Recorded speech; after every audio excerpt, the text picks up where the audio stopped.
If someone only had an hour to train a week and they wanted the most efficient exercise, I would focus on their spine. So it's all to do with the back. So I always look at the strength and length of everything, and as well as alignment. So I would start with doing inchworms, loosening up the hamstrings, loosening up the lower back, lengthening the arms out, strengthening the core, strengthening the back. Then another thing would be very important is for the upper back, the prone barbell row, where you're lifting up the sternum, pulling back the scapula and really working the upper back muscles. Then you want to be able to do an overhead squat, but I don't recommend people do this without a professional that's got education in Olympic lifting, for example, as well as anatomy. So you want them to know what they're doing with this, because you need the lockout of the arm, the extension of the tricep, shoulder blades back, and that opens up the sternum.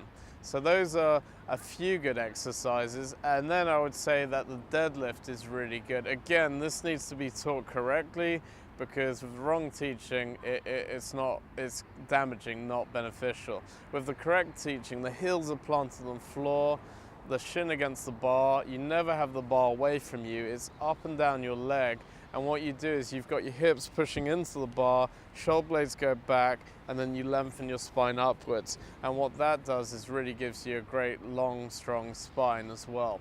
And then the last one I would say for balance work, single leg work, and to get the balance of a body is actually to do a single leg deadlift. And that looks like a yoga pose. In fact, it is a yoga pose, but in the sports world, we also do that to strengthen the hamstring, lower back and core.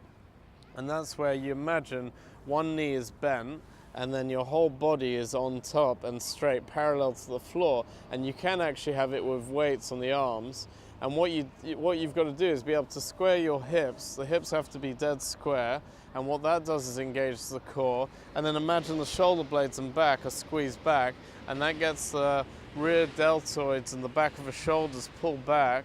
You've got the butt working and also the hamstring. So basically the whole of the back of the body is working all the way from the calf, the back of the toes, the heels, all the way to the neck is all lengthening and strengthening while you're parallel to the floor.